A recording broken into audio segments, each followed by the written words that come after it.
I'll call the meeting to order. Would you please do the roll call? Heather.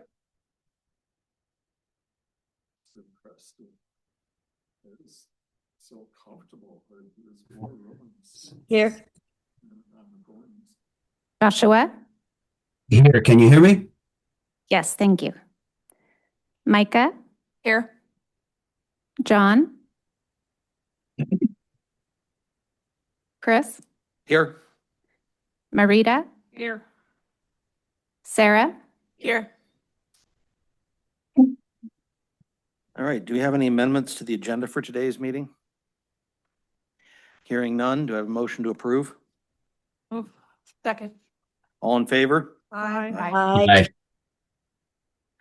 Okay, we have one agenda item, initiation of an amendment to Title 19 zoning to address wireless communication facilities. Discussion? We don't need a motion for this first, right, Liz?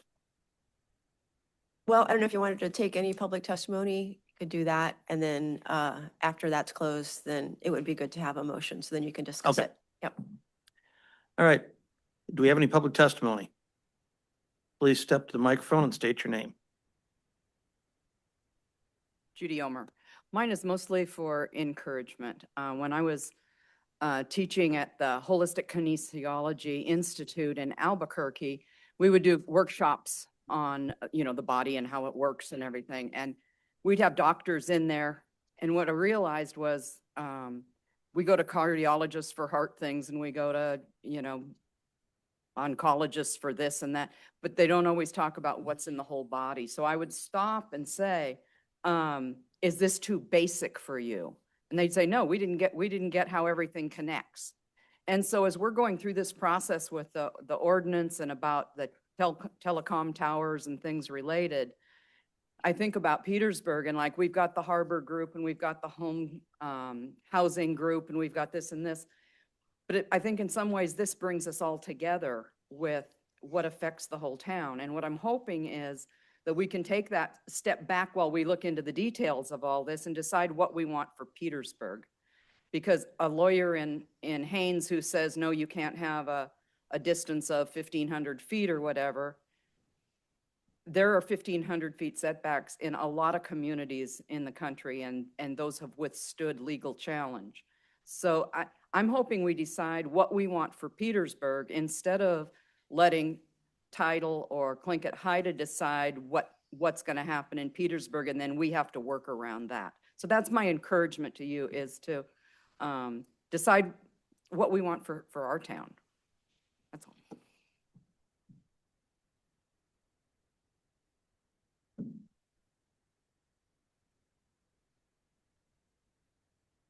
Hi, Tom Kowalski. And I'm just really backing what Judy just said with some examples of setbacks and some other things you might want to consider when creating these ordinances. There are a number of communities that have setbacks based on different reasons. The reasons aren't as important as the setback itself and the process within our own system to allow for variances to take specific situations into account. Places like Shelburne, Massachusetts, they have a no wireless antenna within 3,000 feet of schools or within 1,500 feet of homes, and no new wireless antennas in residential zones. Copac, New York has no wireless facility, maybe within 1,500 feet of homes, schools, churches, or other buildings containing dwelling units. Sollysaw, Oklahoma, no commercial wireless telecommunication towers within 1,500 feet of homes. Calabasas, California, no Tier 2 wireless communication facilities within 1,000 feet of homes and schools. Bedford, New Hampshire, no wireless antennas within 700 feet from nearest residential zone property. Scarsdale, New York, no wireless facilities within 500 feet of homes, schools, parks, houses, and places of worship. There's a lot of ordinances throughout our country that have a 500-foot or 800-foot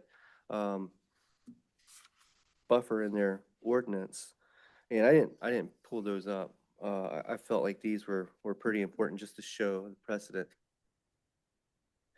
And something else to consider is when it comes to schools, there have been some things that you may not be aware of that have occurred because of cell phone towers. There's a school board in Crown Castle, California that had a cell phone tower removed that was near a school after students and staff developed cancer, and parents urged that children should not be guinea pigs and please remove the towers, and they removed the tower. It didn't fight any legal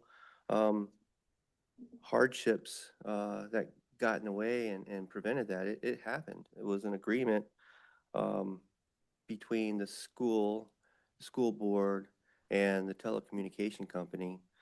So, and these are sort of things that we hope we could achieve with TitleNet, but it doesn't appear to be the case. And so I'm strongly urging you to put in strong buffers to protect our citizens. So school buffers and other communities like Palo, California is 1,500 feet. Walnut City, California, 1,500 feet. Bar Harbor, Maine, 1,500 feet. South Saw, Oklahoma, 1,500 feet. Shelburne, Massachusetts, 1,500 feet. Stockbridge, Massachusetts, 1,500 feet. San Diego, California, 1,000 foot. So there, you know, there's a well-documented precedence here for you to consider. And also, ordinances that help protect the community also include a way to monitor the amount of EF radiation being emitted from towers. And there are a few places where they have pretty good ordinances to protect citizens from a company to put in a tower. Maybe they pass a test initially, but then they're monitored at least once a year. Some communities are more than a year. I have lots of examples for that too.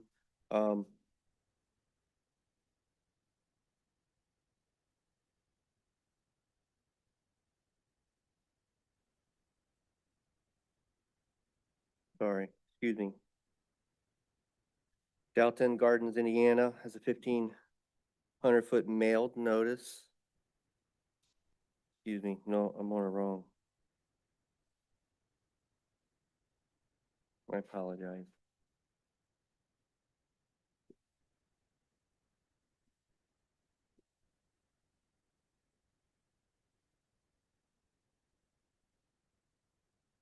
Scarsdale, New York has a pre-testing and post-testing installation testing within 30 days after transmission begins.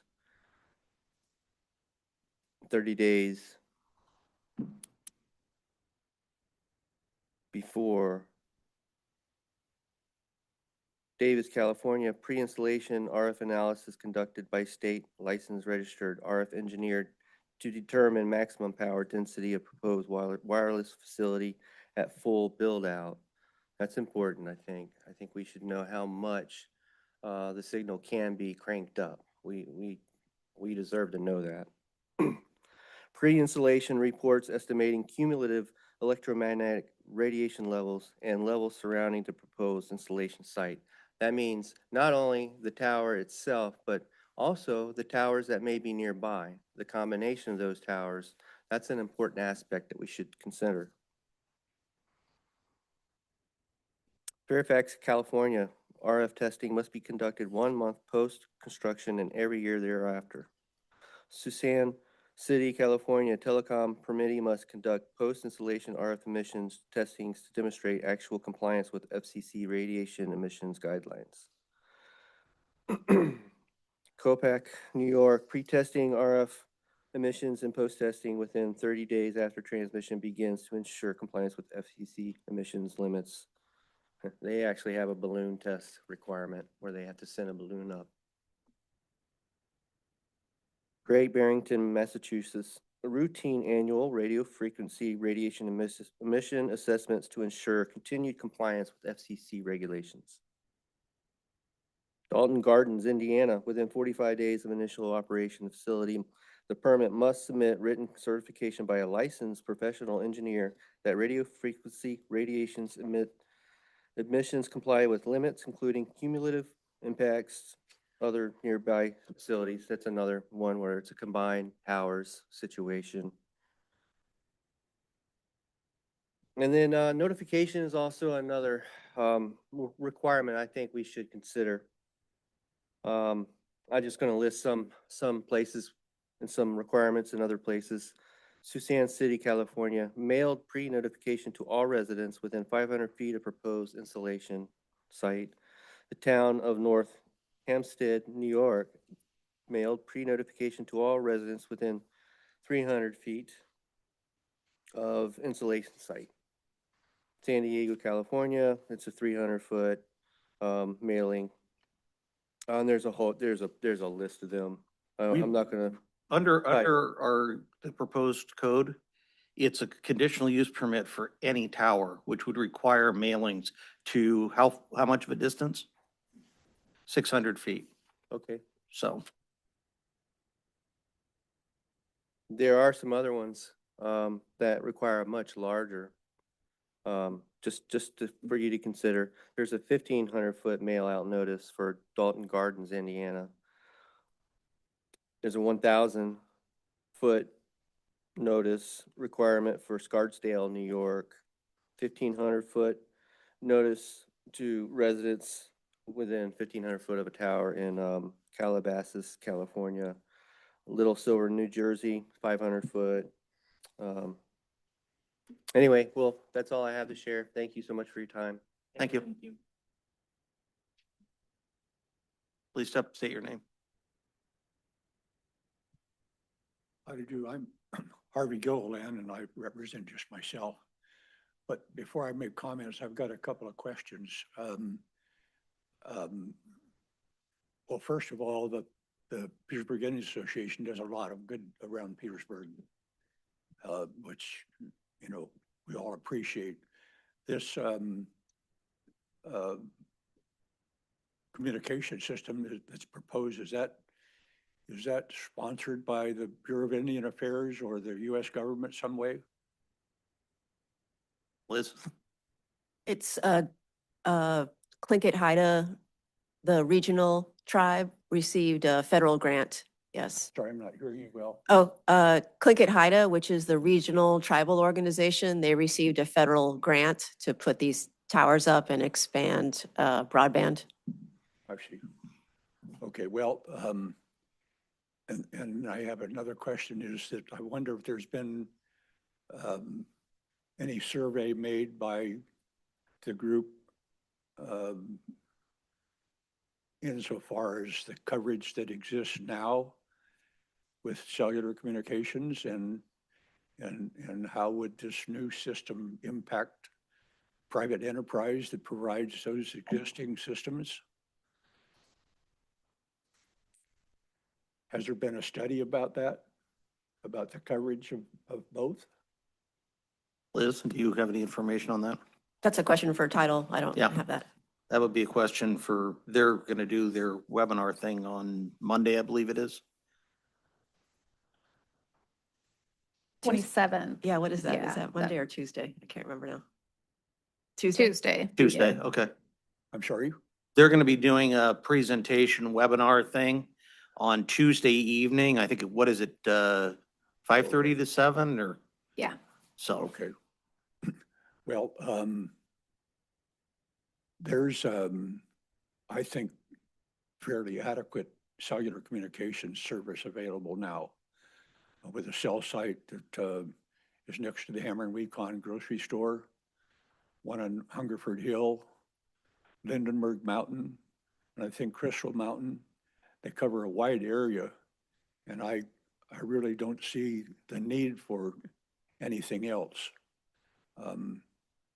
particularly not in competition with the private enterprise that provides those things.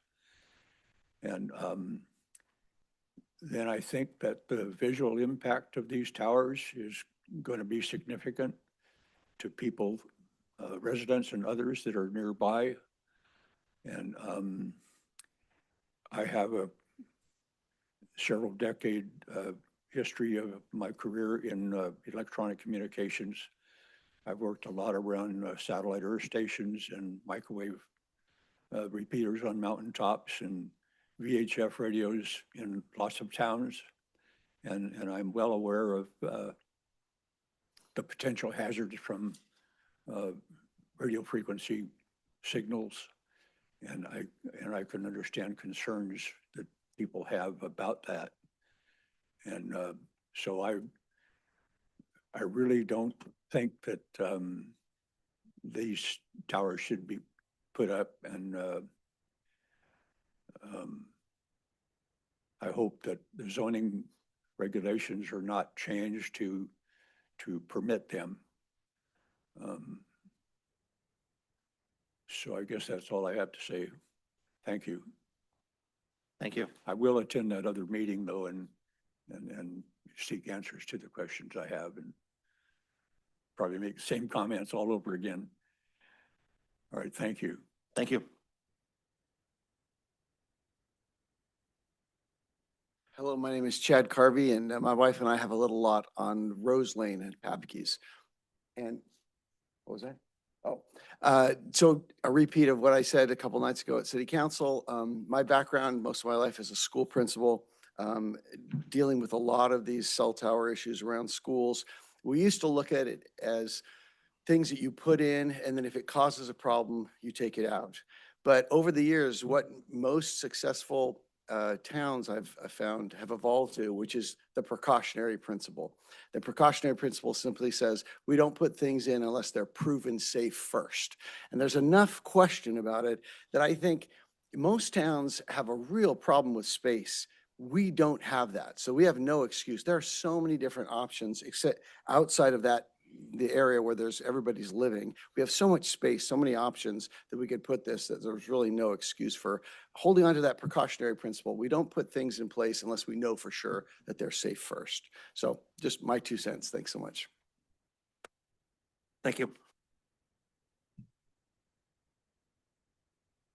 Any further comments? Questions, testimony? Okay. Do we have a motion? I have a question for the people there. Okay, Josh? Yeah, I just want to back up for a sec. You know, I have to be somebody's got to ask the silly questions, right? So to the people that have just testified, thank you for coming, Tom, Harvey, Judy. Glad to have you guys here, and I respect the persistence. Just to speak idealistically, like where are our blind spots? If you guys could pick a place for 3 towers, or I'm sorry, 3 places for 3 different towers, where would you put them in the area of Petersburg?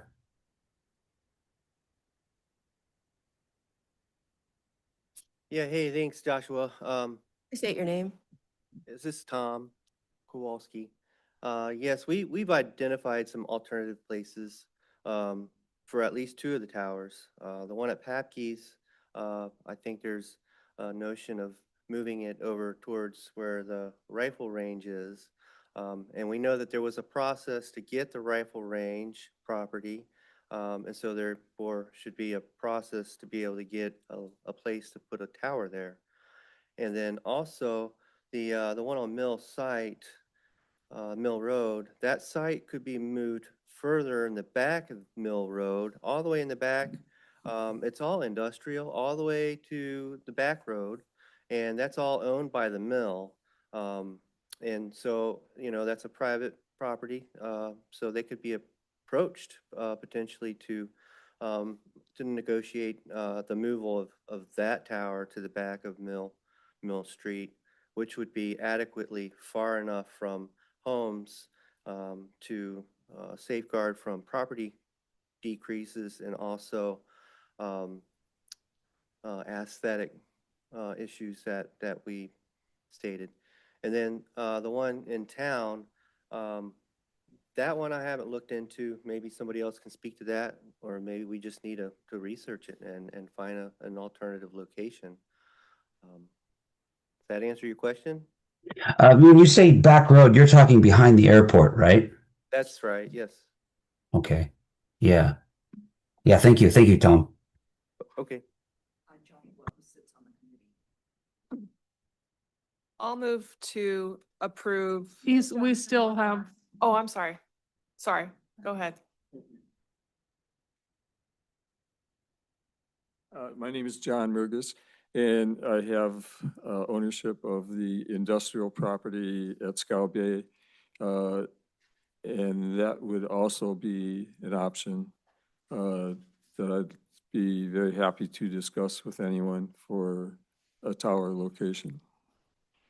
It's industrial property. It does not have any residential impacts. There are no residences nearby. So that it's just one of the many options I think that are available. Thank you.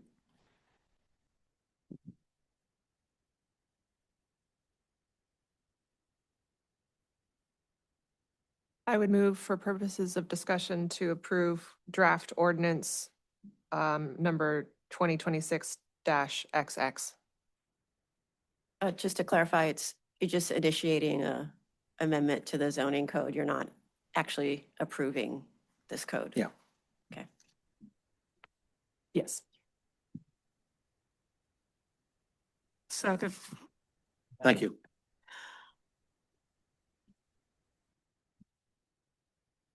I think in looking at the map with the setbacks that are on there, the other thing we have to think about is also as part of this code, it says that no tower shall be located within a half mile of an existing tower, which is another big setback area. So unless they cannot co-locate on that tower. So that's just one of the other things to think about that's already in there.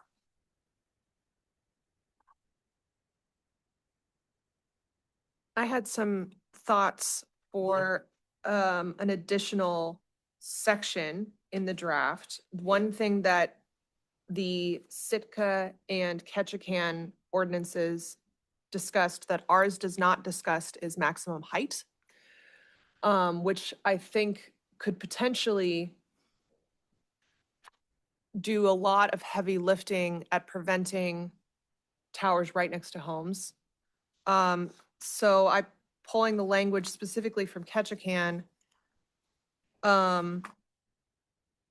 language I was considering was towers not adjacent to homes or sensitive areas shall not exceed 200 feet in height. Towers adjacent to homes or sensitive areas shall not exceed 60 feet in height. Those are the numbers pulled from Ketchikan. I liked this idea, which was also in the Sitka ordinance of limiting height next to homes specifically, especially outside service area 1, where this, I'm hoping to also talk about having this be borough-wide and then have it be enforced if and when a service area is put in. And so to have a height limitation for parcels adjacent to homes would, I think, do a lot of the work to dissuading communications corporations from putting them next to homes, because it seems like, although, at least from the Sitka opinion that we read, that while communications corporations can make shorter towers, they don't want to, because shorter towers mean more towers in order to bounce the signal appropriately. So while at least it seems to me, because Sitka and Ketchikan have it, that a height restriction is legal, it doesn't make it, it's not a tower ban, it is a tower dissuasion. I think ours kind of partially covers that in the fact that they have to have 110% of the height of the tower in property. Well, So it if- does the setback, that's true. But if you're gonna put a taller tower, you gotta buy a bigger piece of property. That's true. I think we should just consider making a height restriction explicit since it's not in our draft. I'm with you, Sarah. I think the two are different. I think what you're getting at here is the carrot and the stick. If we get the ideas from the people, like behind the airport and behind Scow Bay, and we say, hey, you can build it taller there, but you can't build it as tall on Mill Road. I think we need both. Do you have, I haven't run this past you yet, Liz. Do you have kind of opinions on height restrictions? I mean, we don't have anything even close to 200 feet, but so that's probably more than adequate, I would think, for away from residential areas. There is language in here that they need to show that it's the least intrusive means, which the way it's structured is, we would send all the information to a RF engineer, and they should be able to tell us what the minimum height is that they need to achieve this coverage. And so then that kind of, they might want 150, but really all they might need is 100 to meet what they're trying to meet. And so I would say we would be guided by that, but I don't think 200 does any damage. The 60 foot, the unintended consequence of that could be more towers. So that's a risk to take. So you might end up with a 200-foot tower and a 60-foot tower where you might have gotten just one in between there instead. So it's hard to tell since we don't have exactly everybody's plan and everybody's future plans. Thank you. Yeah, I think that's hard because with the FCC rules, the term underserved area is confusing because every carrier has the right to come in, even if two other carriers are already, say, in one spot, every carrier has the right to come in. And so that's where it gets really tricky. I think, finding that middle ground and encouraging co-location, but also limiting what can potentially be emitted and is where we're at. But I do like where you're going with some things that can be borough-wide for now. Especially for me, I would really, one of my things is I would really like to not have eyesores in areas that we're trying to promote tourism. Especially we have all these lodges with visitors coming and they all go right down to Papke's.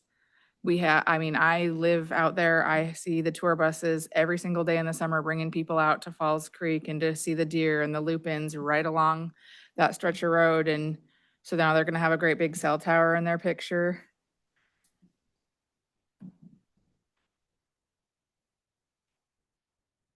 I do have a proposed, a sentence I put together to make it borough-wide. The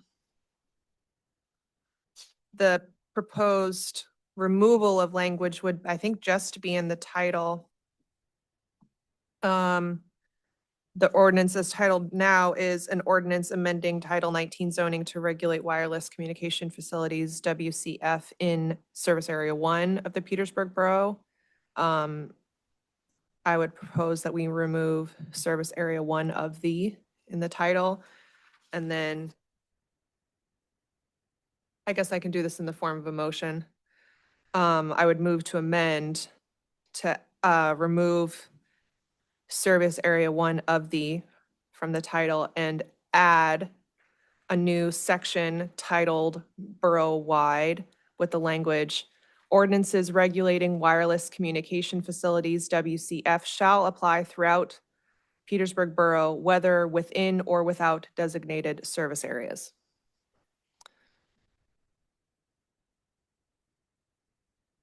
I think I need a second. A second. Okay, any further discussion? I have a question for Liz. Liz, I was just going to mention that we need a service area too, but maybe we don't if this works. How does that fit into the legal scheme? It doesn't work. We don't have a conditional use permit process outside of Service Area 1. We don't have zoning outside of Service Area 1. And this ordinance all relies on the structure of the zoning code that we have in place in Service Area 1. So we don't have that outside. And then secondly, we don't have a mechanism to enforce any of these things outside Service Area 1. So So the basically, it'd be empty language. Well, it's not quite empty language. The intention would be that it would take effect as soon as service areas are created. So that you would need to, I think, include that statement in your motion, right? That, Okay. Yeah. So yeah, I thought about adding that and I took it out. So the additional language be to be enforceable upon the creation of additional service areas.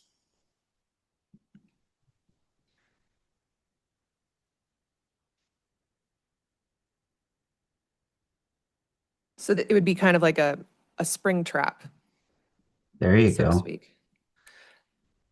Does So that it work, does- Liz? it wouldn't have to have additional zoning updates, and it would be ready, because I believe that if people do want to create service areas 2 or 3 in Papke's and Frederick Point East, that they would be doing so with not the sole purpose, but the motivation of tower Mhm. regulation. Just to clarify too, we would still need, a conditional use permit process and some type of zoning to base this code off in those service areas. So just because they create the service area, it doesn't necessarily mean we have the framework already set to go to enforce this. That's true. Yeah. I think that's another reason why I liked the language that I brought up about having height restrictions for parcels adjacent to homes, because that would be, at the very least, they would have kind of this dissuasion from placing a tower right next to homes, because my impression is that they don't want short towers. But again, this is just my opinion. Mine too. Carrot and the stick.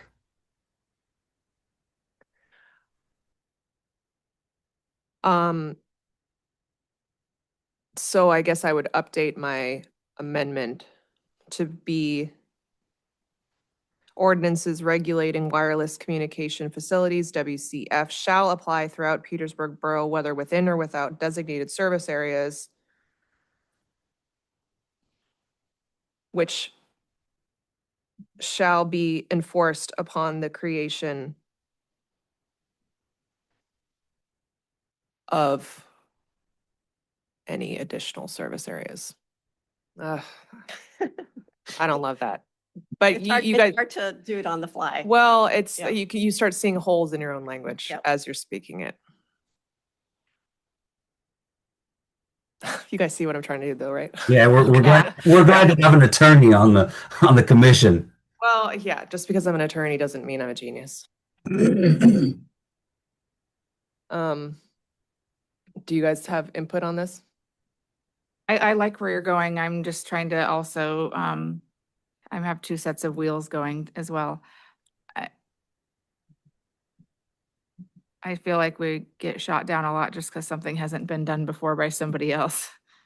And so I'm trying to figure out how we can create our own path as what we want as a community instead of what someone else wants to come in for us.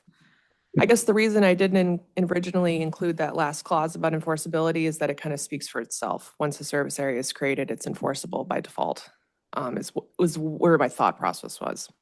Well, yes, but you still have to create, the enacting ordinance. So if what you're thinking is, okay, we'll pass this ordinance, a service area gets formed, this ordinance automatically goes into effect. And then if I were trying to implement this ordinance, then I would say, okay, we don't have zoning in that area, so I can't really say what's industrial and what's residential because we didn't actually, do do the map with the districts and everything. Right. So we would need that. And then there would be no conditional use process in place yet to follow along with that. And I think those would be the two main components, and, also a use table for what is allowed in the districts. So you're thinking upon the creation of additional service areas, this process would have to be done anyway? Probably so. Right. Yeah. Okay. But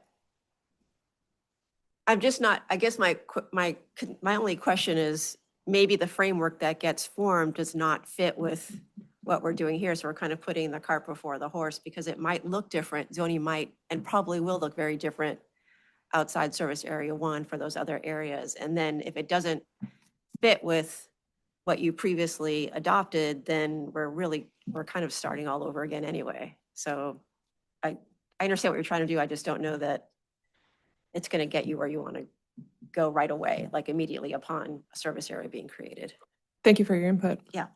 I've got a question for Liz also. It's like, I really like what Sarah's coming up with here.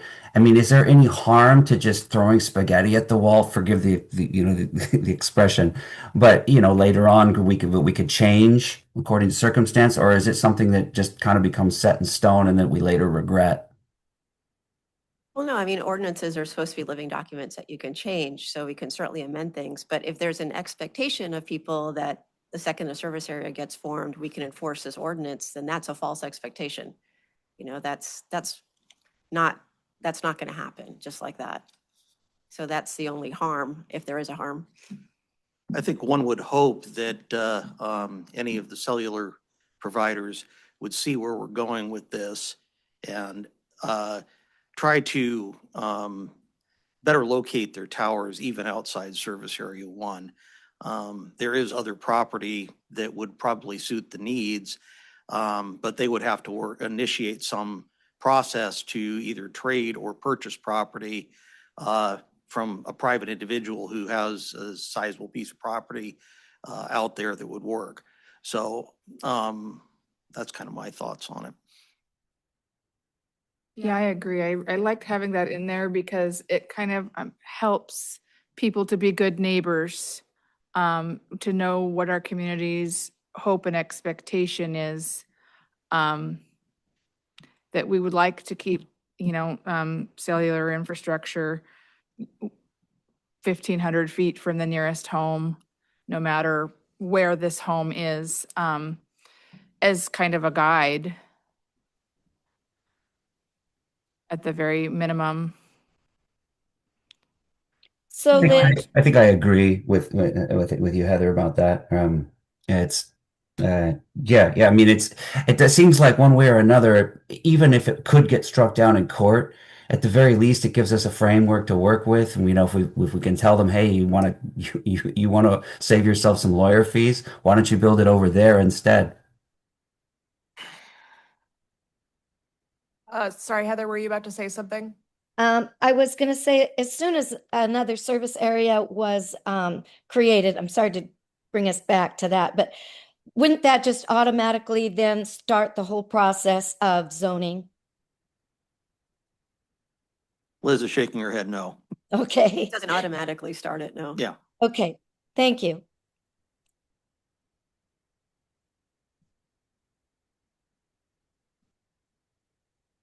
Tom Kowalski. I just want to mention that what keeps going through my mind is the fact that we have a variance process. So although we may have some ordinances in place, and perhaps we'll develop some strict ordinances, if there is a reasonable application for something beyond that ordinance, we do have a process for that. So I just wanted to bring that up. Thanks. Thank you. Should we vote on the amendment on the floor? Just to Okay. get it on or off the table? Yeah. I think I'll go back to the original phrasing just to make the record clear about what we're voting on. This would be an amendment to add a paragraph to this draft titled borough-wide, which reads, ordinances regulating wireless communication facilities, WCF, shall apply throughout the Petersburg Borough, whether within or without designated service areas, period. I second. You ready to call the question? Roll call? Chris, Yes. Sarah,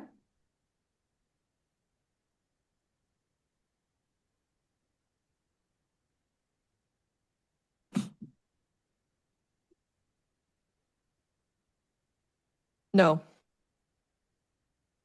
Micah, Yes. Marita, Yes.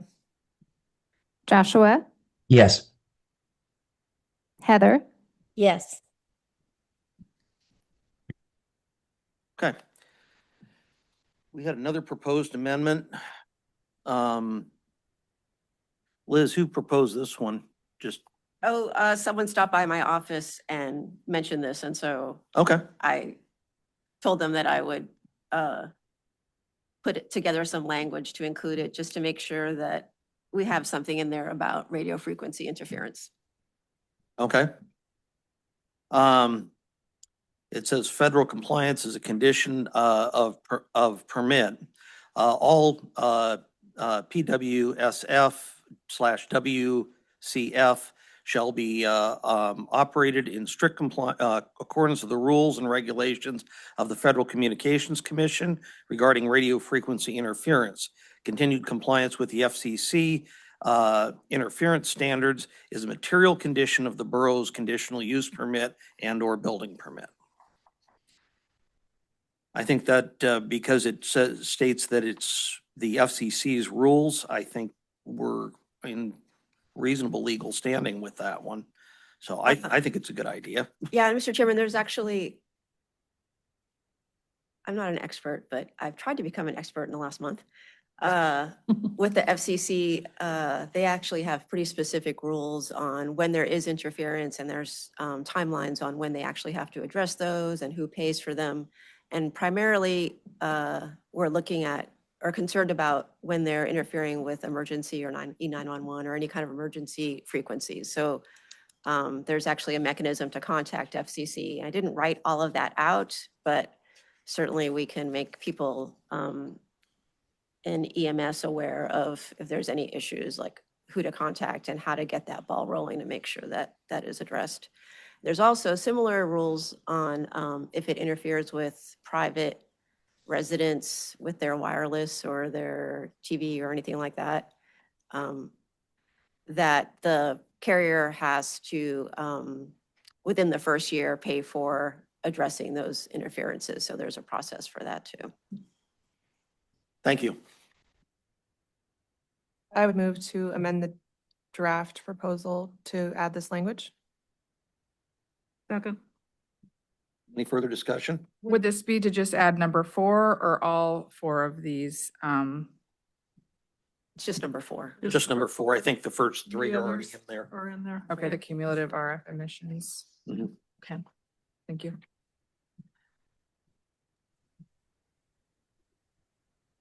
Okay, we ready to? Okay. Roll call, please. Micah, Yes. Chris, Yes. Joshua, Yes. Heather, Yes. Sarah, Yes. Marita, I think the next thing we need to address in here is we've still got the setbacks from sensitive areas is not specified. So we need to specify a distance in there.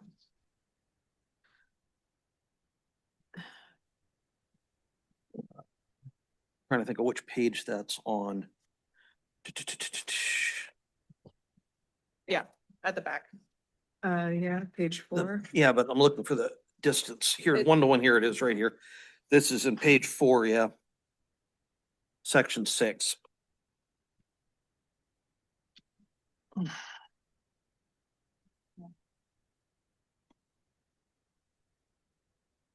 I would propose the 1,500-foot setback from the sensitive areas, given that this is pretty contained. Okay. Got a motion or just? Yeah, or is second. it discussion? Oh, let's discuss it first before we. This is a discussion, yeah. Definitely. We need to go for this. Longer, there's many people that would like to see it at 3,000. Right. And, The problem, I think, with 3,000 is it completely eliminates. right, I totally understand that, The- but I'm saying at 1,500, we're still giving them. And when you combine it with the setback of the existing tower already Yeah. in town and the few lots that meet the size to be able to put a tower on, you've really already cut it down a huge amount. So, I'm just saying I think, I would say somewhere around 1,000, 1,500 feet, is what we're gonna have to be at to, I would go with 1,500 because we have the variance process that they could go through if there was some technical, they needed some more leeway or something. For me, since we have the variance process, I would err to go with the greater distance. I don't mean to be pedantic, but I think it may be a conditional use process and not a variance process. Okay. But yes, there already is. There's a process There's a still process to built- have, concessions to There- their needs. there is a process in the code that we've got here to adjust if they can't find a spot. Yes, So, On a case by case basis, you mean? right. Hearing what Marita had to say does make me wonder. I know we were looking at these properties are where towers are allowed and here's where they're not. We didn't really look at, are there any properties that could be rezoned that are away from sensitive areas? And then that 3,000 number would still be okay as well, even if we are relocating further away from sensitive areas. I mean, I just don't know, Liz, is there any property that borough owns that could be rezoned that would get us away from sensitive areas? Mhm. Well, not only that, but is there a process we could put in for people to seek property owners like John Murgis who own industrial property, large parcels that would be approachable about, these kinds of sales and uses? I don't know if that would be a private matter, but if there was some sort of a public notification route that we could have, that they could say, hey, we're the company, we're looking to do this. Does any, maybe that's they're on their own. I don't know. But there are people that have properties that would work that were never approached or that have offered and have been just closed door told, doesn't meet the criteria, even though nobody even knows what the criteria is.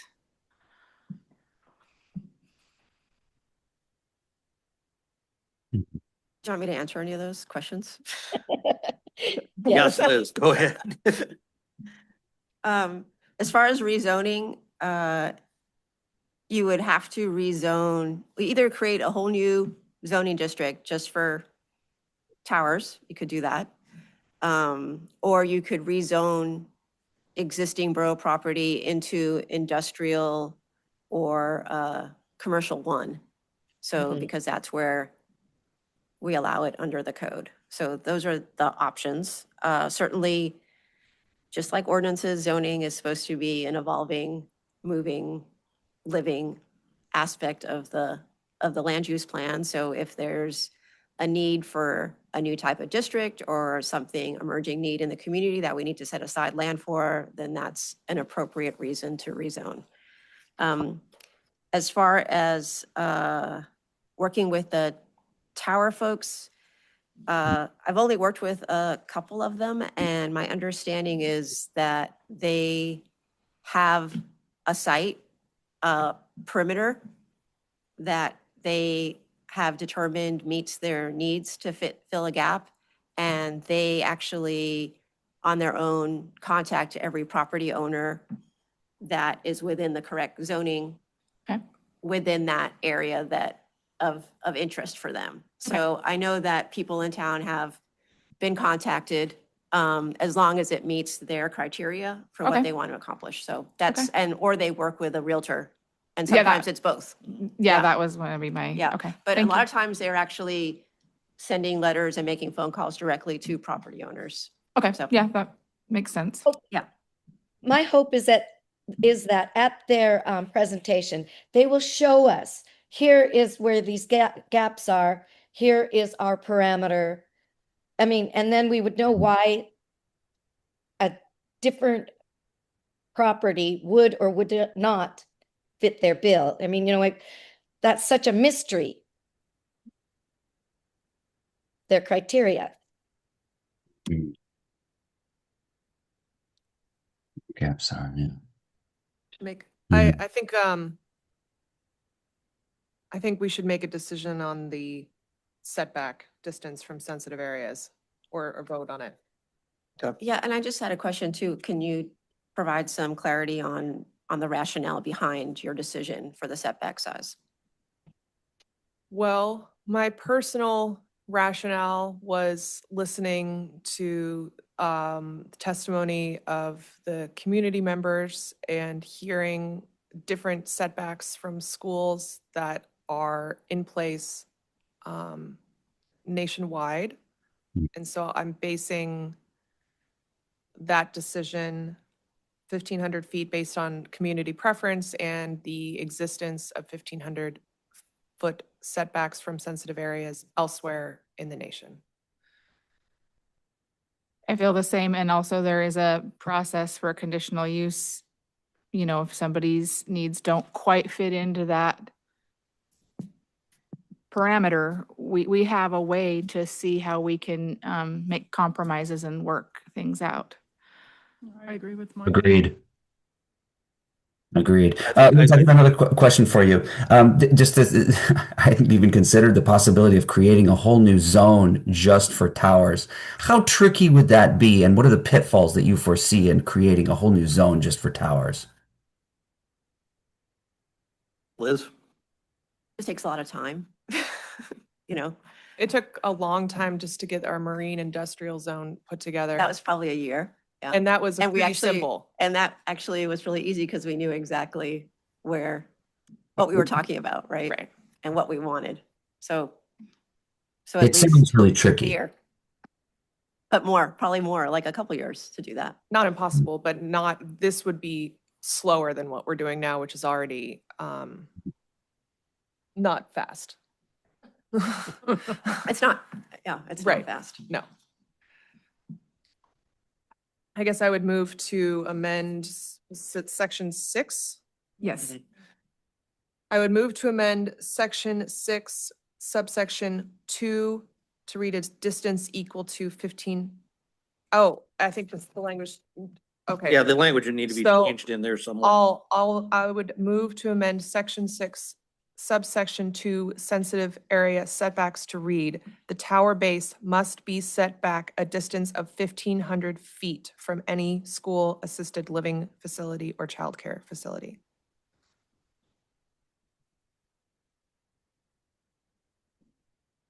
Do we have a second? Second. Okay, any discussion? Nothing further from me. Okay,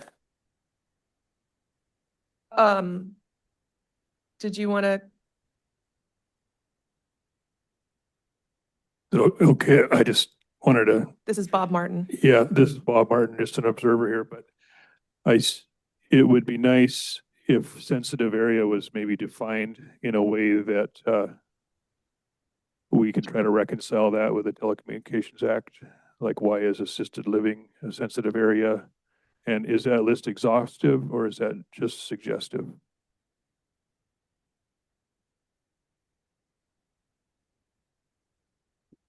I think for the purpose of just answering your question here, I think that school assisted living facility or childcare facility is our list, and we're naming that the sensitive area list. So this setback only pertain, we have a map in our agenda here. On the Did I hear on the hospital? last page, I'm gonna hold it up. There's this zone here, this radius around our schools, childcare facilities, and assisted living facilities.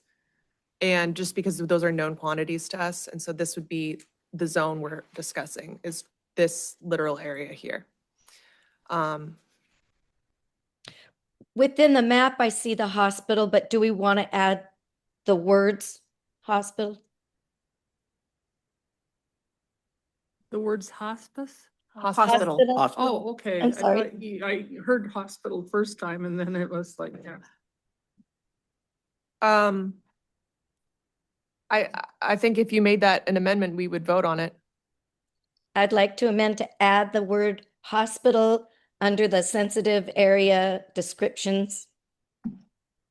Second. Any further discussion? I just want to point out that you're going to have a hard time finding a tower for downtown, to serve downtown. Right? When you do this. So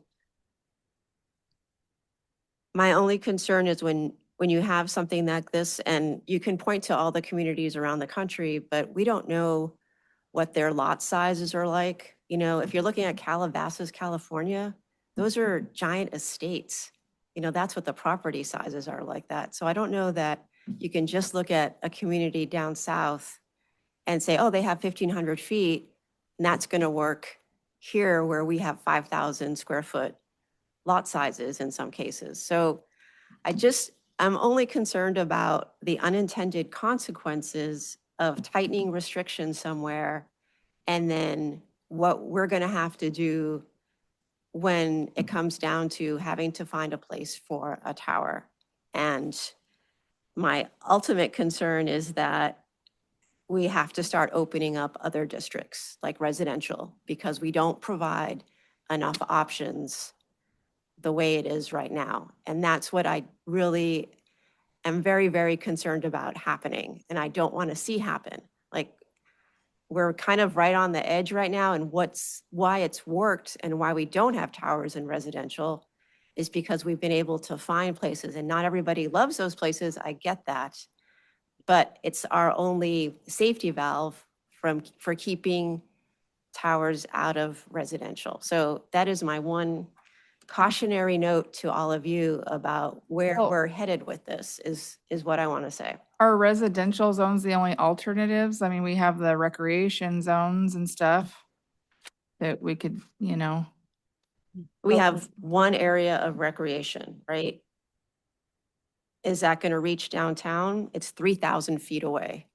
I don't know, I mean, and we're just sort of guessing because we can't predict what the criteria is going to be in the future, right? And what the need's going to be in the future. well, their signals are only going to get stronger. We don't know that, right? We don't know, because when the amount of data being pulled increases, it's not a stronger signal, it's more dense antenna is what happens. So that's my only concern, and I don't know how to fix it. I just wanted to share it with you. I don't know how to address it exactly. Yeah, So I think Right, Leslie. the other problem we face in this community is the fact there is a lot of land that is owned by the state of Alaska and the federal government.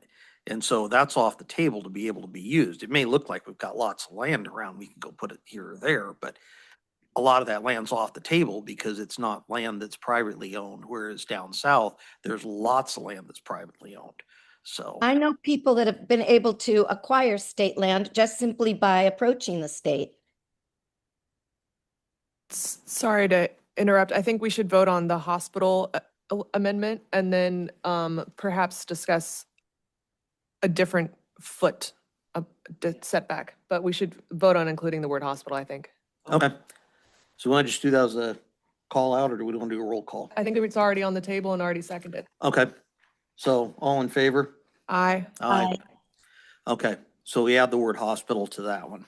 Now let's talk about the setback distance. I like the larger setback because I don't even know what their gaps are. Maybe they don't really have this downtown gap, and we would be giving away our chance now to ask for that 1,500-foot setback, knowing that there are people that have approached us asking us to make it even larger. So I feel like that's where I would land, is at the 1,500. I'm with you, Heather. Also, I have a question. This is where the variance process is, right? I mean, we can always lift a restriction or two in a place that's out of the way that everyone agrees on or affects no one or very few people. Liz, I wanted to ask you, talking about the residential zones, is it such a bad thing to develop a tower in a residential zone that's way out in the middle of nowhere and affects like maybe one guy who could, we could get a tax rebate for him or something, sweeten the deal? I think if you're the one guy, probably. But, We're yeah, already, I would really question your statement about an area that nobody cares about.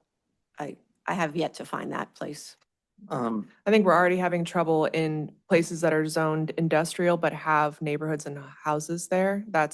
So we're already having trouble with that. Mr. Kowalski, did you have a comment?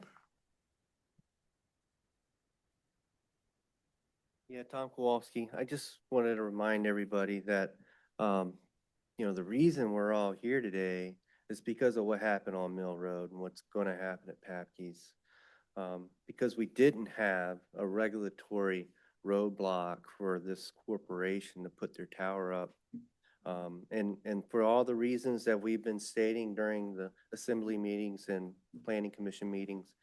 And so I'm just urging you guys to, put in some strict buffers that can later be addressed specifically, individually. And that way they have to make the case where there is a need for that tower, where they have to show us the evidence for the need for that tower. I've talked to city leaders, I've talked to assembly members, and people of the public, and everybody agrees that they wish there was some protection for Mill Road. Please consider that. Thank you. I think there's another thing we've got to consider here is the fact that if we make it too restrictive, that the law could be overturned and then we have nothing. So we have to be careful there. The other thing is, in this code that we proposed, is every tower is a conditional use permit. So that means they have to go before this commission and get approval from us before they can put a tower on any piece of property. They can't just put a tower up. So there is a lot more protections than just what those setbacks would be. So I'm a little bit concerned, though, that if we make it too big of a setback off the sensitive areas, then we are gonna be opening ourselves up for having the whole thing thrown out. So. Sure. Yeah, and I agree with you. And, but I just want a process to be there in the future for us to be able to look at all the details before we okay it. Well, that's what the whole idea of the conditional use permit is every tower is a conditional use permit. So every tower has to come before this commission and get approval. So. Okay, thank you. What is your preferred setback? A question for our chairperson. I think, 1,000 feet is probably in there where we could still, say there's enough properties available that, that we're not going to get in trouble. But I also think that gives us the best protection. It's kind of the best balance I see, just looking at the maps and what's available. So. Scott Newman, just representing myself. I just want to kind of, reset the conversation or remind people that we are operating within the boundaries of what is provided or dictated basically in the Communications Act under the FCC. And the wording is very specific. Like, we cannot prohibit them in any way, shape, or form.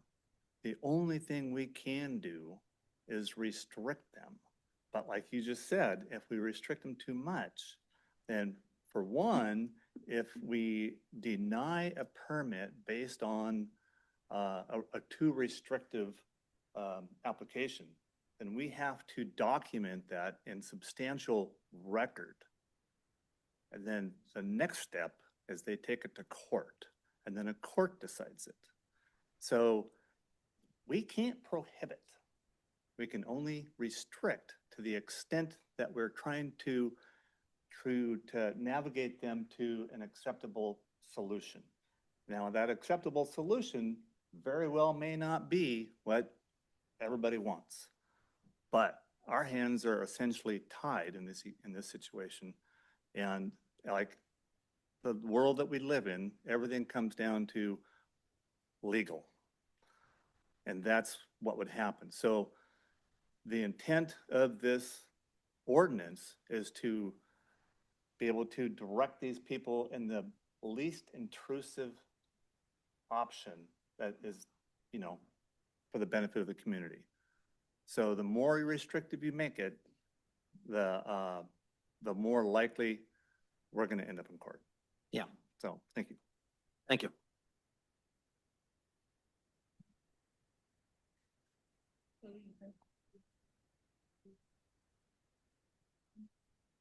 We're discussing on if it's But it's 1,500 or still in 1,000. 100 or 1,000. Yeah. Okay. Mr. Chairperson, I guess you can't move. No, Would you like us to consider amending it to 1,000-foot setback? I think so. Okay. I'll propose to amend it to 1,000-foot setback for sensitive areas.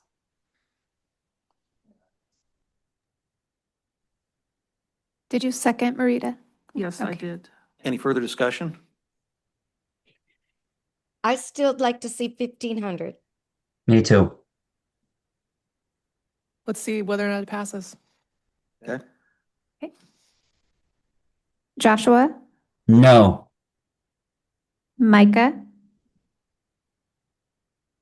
No, I don't want to, I'd like more than 1,000 feet. Chris, Yes.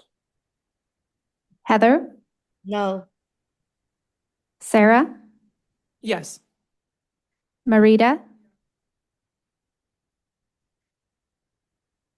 3 yes, 3 no. 3 yes, 3 no. That fails. So it fails.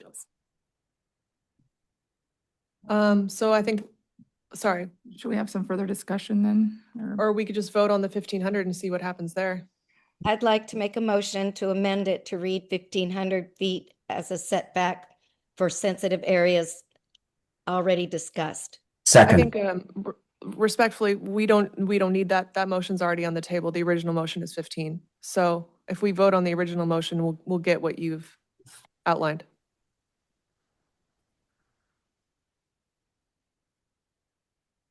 Call roll.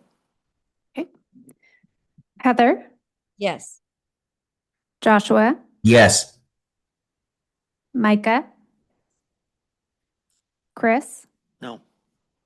Marita, Sarah, Yes. That's 4 yeses. Yeah. Okay.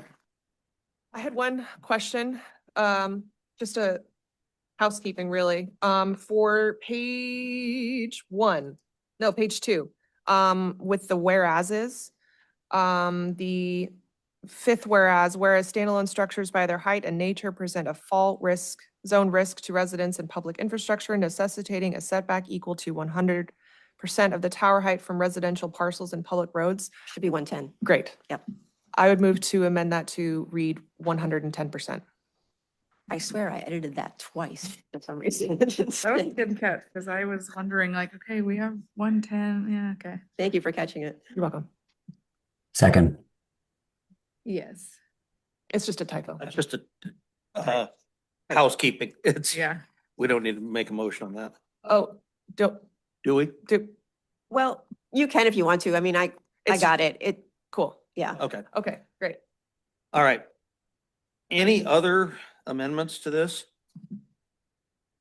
I feel good about where we're at. My mind is still on height restrictions, but it's not, I don't think, without kind of further assurance that I wouldn't be doing more harm than good. It's just something I think I'm going to keep thinking about, but I don't think I'm going to move to amend that. I think we've got it covered pretty well under conditional use permit. So since they do have to come before us, show us what they want to do and then ask for conditional use permit for it. I think we've got a chance to be able to say, that's way too tall, or, you know, we don't, that's not gonna be in a good location, or something of that nature. So I think we have a chance to talk about it at that point. So, yeah. Sorry, could I just make one comment about that since, okay, Scott Newman? Yeah. Representing myself as a commercial pilot. Yeah. One thing that really, honestly, kind of scares me is high towers. Yeah. And I went out and I drove up Mill Road and I looked at it and went, man, that thing sticks way up there. Yeah. And and in low weather for airplanes trying to get on and off the runway, Mhm. yeah, it's a big concern for me. So hopefully in the future, as you guys are discussing this in the conditional use permitting application process, that will come into mind, because I know when I'm coming across town, you know, I intentionally head for the fire hall because I know I can't see off my right side, and you know, I'm heading down for the harbor, and the tower at the Hammer and Weacon I mean, it sticks way up there. So, good thought. I have a You have question. Oh, I have a question for the pilot in the audience. I've learned that towers above 200 feet have FAA requirements to have lights. But we have big weather here. Where would you put your maximum tower height, and where do you want to see lights? You know, I'm day VFR, so lights during the day are hard to see. Just for example, you know, we have those 2 towers at KRSA towers out the road at Papke's, and I think they're like 300 feet, but then they got all those wires sticking out. So I just say on one side of the highway or over the water. But I've been down low and snorkeling there too, and it's like, whoa, you know, you gotta remember that those things are there. Yeah, they're hard to see. You know, the one at Hammers is, I think it's 128 feet, I think Liz told me.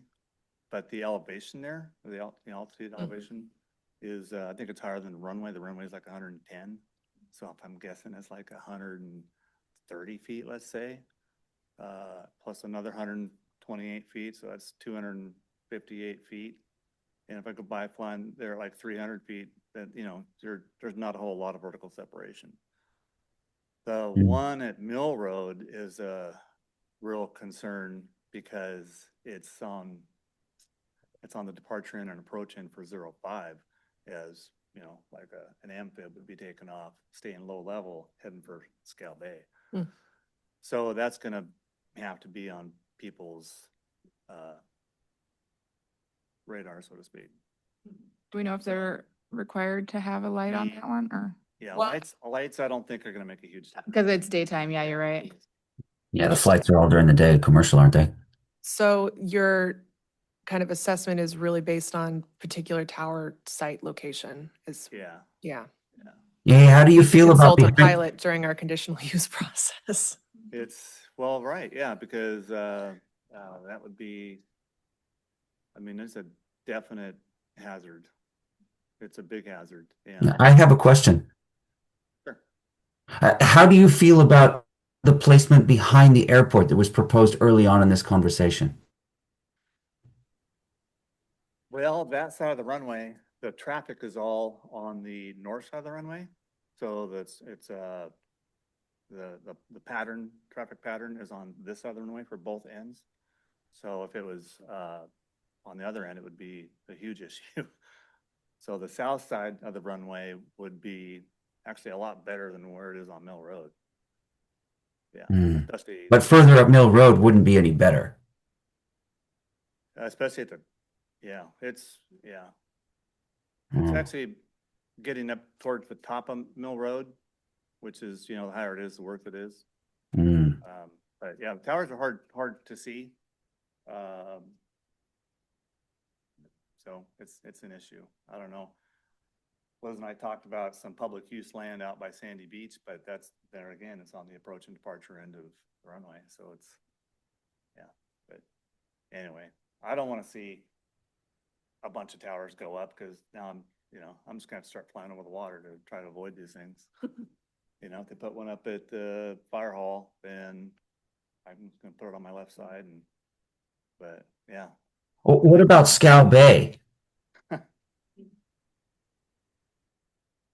He said, Well, that's a "What good about point. Scow Bay?" I'm sorry, well, He said, what about Scow Bay? well, Scow Bay is a little lower, and they're looking for high spots, you know, for coverage. Yeah, we're talking about like at the very top of Hungerford Road. You know where that is? Yeah, that's very similar to Mill Road, basically. Yeah, same. Yeah. Same problem. Same. And there's already a tower there. Yeah, and it's probably the most used because anytime an amphib takes off the runway, they're heading for Scow Bay. So, That's a really good perspective because like my stomach churns when you bring that up because there's not very, not very many of us are pilots, and that's a really, thank you for bringing that up. no, and just for example, you know, there was a helicopter in Arizona that ran into a slack line Oh, and killed 4 people. oh, They put what's called a NOTAM, which is notice to airmen, but the pilot didn't read the NOTAM for that area and subsequently ran into it. So this is something that's a permanent fixture, and it would be annotated on the sectional chart, but nonetheless, you know, it's kind of a new thing and everybody's gonna have to get used to it, but yeah. So that's an issue, especially for people that aren't familiar with the area to be coming in and out of. Yeah, and I think that's where we have to be very tedious in the conditional use process. I wanted to reiterate that although we put the 1,500 foot setback instead of the 1,000, if people come to us and our ordinance is too restrictive, that's at a place where we can make concessions to saying, yeah, You're on the approach end of a runway.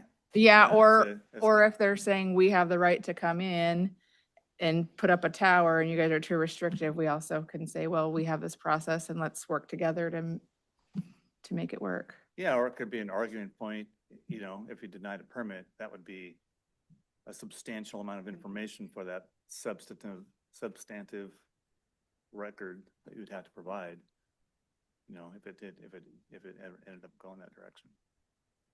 Yeah. So. Thank you. Okay, thank you. Yeah, thank you. Quick question, Chad Carvey. When you say state lands, does that include Alaska Mental Health Trust lands? Because couldn't those be purchased for this, or is that not a? They could potentially be purchased, but it's a question of will mental health sell those lands? Sometimes they're doing over-the-counter sales, sometimes they're not, from what I understand. Yeah. So, Because we've done over the counter and by auction. It just seems like that might be an option. Yeah. thank you. All right. I guess, I think we need a motion to put this It's already got a motion in a second. on the agenda, For the whole, putting it on putting it on the agenda. as an action item. Okay, Yeah. let's vote. Let's go for it. So, roll call, please. Marita, Chris, could you just restate what you're voting on so everybody's clear? We're voting to put the draft of the code for, let's see here, I'm gonna pull it up to the front. An ordinance amending Title 19 zoning to regulate wireless communication facilities in Service Area 1. Well, we struck Service Area 1 Yep, I, in Petersburg Borough. in Petersburg Borough. yeah, So, okay. So I didn't scratch it out on my copy. Sorry about that. So we have a motion and we have a second. yeah, and then we started, Yeah, we did all the amendments Yeah, at that point. yeah. So now we're back to the Roll call. amended motion. Roll call, please. Oh, I just wanted to say one thing too. Yeah. So for February, you'll have something that probably looks similar to this with your amendments in there. Mhm. After it leaves your hands, assuming you approve it in February, it will come back and it will look nothing like this because it's going to go to the attorney and actually get drafted into a real ordinance form versus the layman's ordinance form that I created here. Okay, so, and that will take a little bit of time, just so you know. Okay. I appreciate that you put this in layman's form for us to discuss. It made it a lot easier. Made it a lot faster too for me to. Yeah. I'm sorry, I don't mean to take us backwards, but I feel like, did we answer your question, Bob? I, I think it might have gone the other way because I, if I was, an applicant who was denied and I was looking up for a way to get my legal fees paid by the borough, I would hone in on that sensitive areas, assisted living, and ask why that area is sensitive. Because it's kind of obviously health reasons, and that would be in violation of the Telecommunications Act. So I don't think that's going to stand up very well. Those sorts of things are just inviting an appeal that we have to pay for. That's my concern. But I, on the other hand, I'm just a ignorant layperson. I have no idea really about that. It's just a gut concern I have. So thanks for considering it. I would think that assisted living, you work, and daycare are very similar because there are humans that need other humans to help them live a full, viable life, and that extra care, that support, and every one of these are connected to the hospital. You need other people working around you, helping you. To assisted living, you need other people around, be it just bringing you your meals. Children, same thing, school. This, to me, it's all of the citizens in the United States, all of our citizens in our population that need someone to just be there for them and assist them. I think Bob's concern is the language of the FCC Act, which I don't know off the top of my head, but it says that, a municipality may not consider, I believe the phrase is environmental concerns, which I think is maybe It's environmental effects or something like that. environmental effects, which must be interpreted to include health concerns, which is personally, I feel unconstitutional, but that's just my personal opinion and doesn't really hold much water. But because of the supremacy clause of the Constitution, the federal laws overrule us. They have supremacy over us. And so, but I would say, to answer your concern, one, this will go past Borough Attorney Sarah Heidemann, and if it's just blatantly, she thinks she just doesn't like it, I don't think it'll come back to us. Point number two, it's a isolated clause, and so if we lose that clause, we won't lose all setbacks. We'll still have some setbacks. We just won't have the wide sensitive area setbacks. And when things go to court on these sort of legality concerns, they won't necessarily strike the whole ordinance. They'll just strike the offending section. And because it's isolated, and I feel a little bit more comfortable about testing it out. But that's just why I voted yes. Well, Yeah, I just want to add to that, if there was actually a reason that you could provide, because we don't have anything in the whereas clauses as to why this is important. To me, if I was going to choose a reason, I don't know that it justifies 1,500 feet, but what I would say is we have populations in those buildings that have mobility issues, that rely on, there's large groups, rely on others to evacuate a building.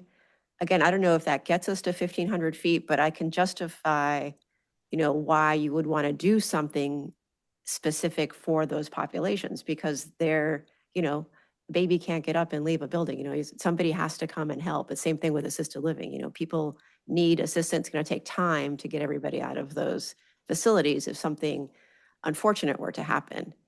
How you get the leap to 1,500, that's a whole different question, which I don't think you've made a case for that at all. So that's my opinion. Do we need a whereas for the sensitive areas? You don't need a whereas, but if I was going back and looking at this and I said, well, is this justified? Then I'm looking for reasons that justify it, and there aren't any, right? So just to Bob's point, Can aesthetics and just, the beauty of our community, the That's in there. aesthetics, We have Again, that. but you have to that kind of connect, part of it. connect the aesthetic to the 1,500 feet, and especially when you already have a tower like 5 feet, you know, from 100 feet from both of these places. So, I liked your argument very much, but I was just trying to add something else. yeah, but you have to still make the connection to the number. These And- people can't leave these places. This is the only place where these services are provided. Like if I didn't, say if I lived on Cornelius, I could sell my home and go move somewhere else. Whereas children or that are going to school or going to daycare or people in assisted living, they can't go somewhere else for vital services. Okay, so connect it to the 1,500 feet. That's In the a way part that's that- not health. Yeah, and that's not health related. Yeah. That's all I'm saying is I can understand why you want to, focus on this population. I get Well, that. assisted living, they have the right to look out the window and have a beautiful view, just like you and I do in a residential area too. I think Liz is saying that that sort of argument would maybe justify 500 feet, but not necessarily like 1,500. I don't know. I mean, I personally voted for 1,500 because I think the community wants it, but I agree that I think the community wants it for health reasons. And I know that there's aesthetic reasons, I know there's safety reasons, but I just can't justify a vote against, for myself, a vote against 1,500 feet when I know that's what people really want to protect, these sensitive areas from people who can't move from them. They have to go there, and it's prolonged exposure, and there are real risks. But yeah, I don't know how to satisfy Liz. We'll see what Sarah Heidemann says. Yeah, I'm not asking you to satisfy me. I'm just I letting you know. know what I see as far as. And I weakness. really am grateful because we want to write code that isn't struck down by the court, and I think they will appeal for sure. And we can do research, because obviously it has stood in other communities, so we can do some further research and what their reasoning was too. That is what the variance process is for, isn't it? Go ahead, Scott. Okay, Scott Newman, representing myself. Just for context, I have the actual wording of the Communications Act here. I'll just read a couple parts of it. There's general authority, limitations, the regulation of the placement, construction, and modification of personal wireless service facilities by any state or local government or instrumentality thereof. One shall not unreasonably discriminate among providers of functionally equivalent services, and two, shall not prohibit or have the effect of prohibiting the provision of personal wireless services. Any state or local government or instrumentality thereof shall act on any request for authorization to place, construct, or modify personal wireless service facilities within a reasonable period of time after the request is duly filed with such government or instrumentality, taking into account the nature and scope of such request. Any decision by a state or local government or instrumentality thereof to deny a request to place, construct, or modify personal wireless service facilities shall be in writing and supported by substantial evidence contained in a written record. So that's in addition to the commonly understood basis of environmental effects. So just for context. Thank you.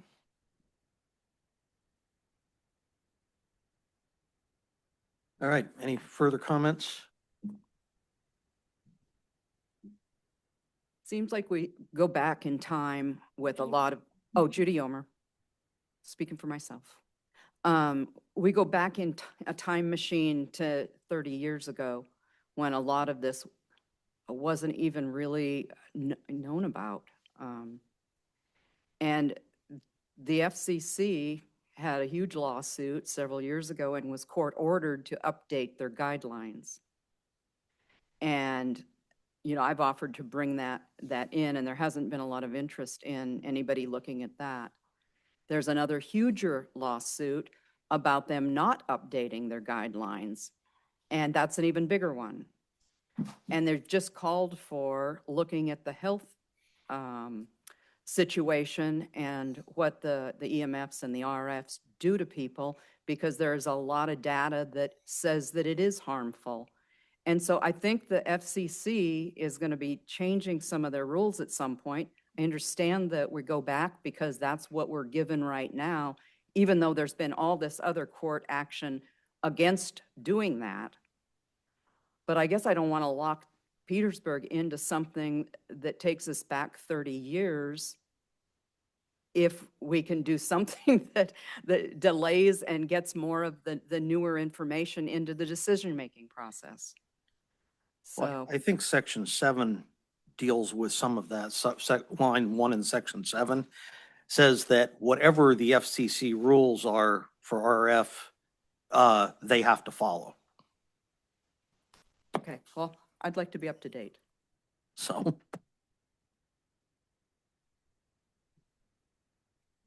Mr. Gilliland had a lot to say about that. I found it very interesting about the effects.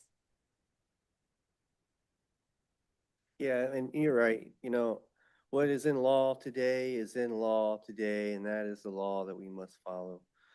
I understand that. We all do. And just to back what Judy was saying, the decision that was made by the court to mandate the FCC to update its regulations and its mandates.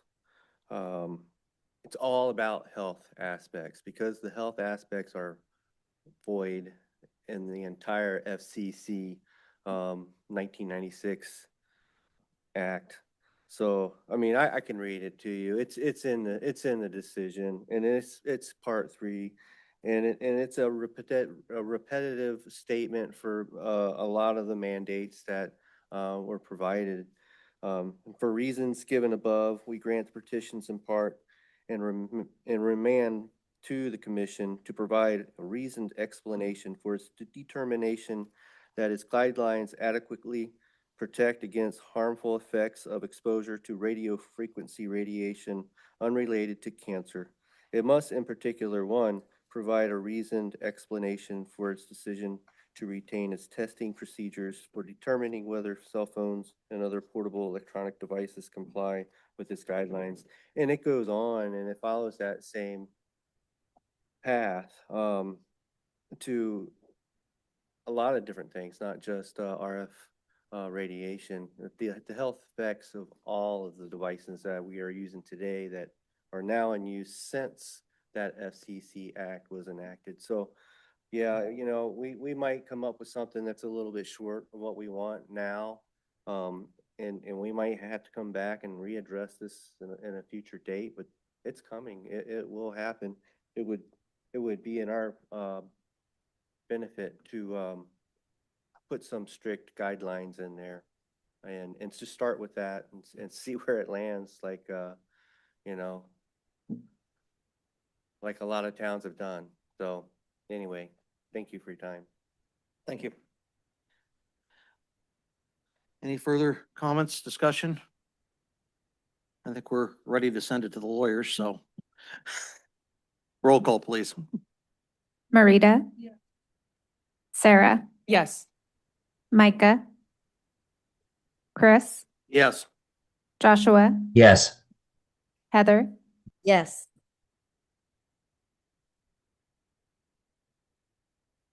All right. Any further commissioner comments or anything? Staff comments, Liz? Nope. All right, do we have a motion to adjourn? So moved. All in favor? Aye. Aye. Aye.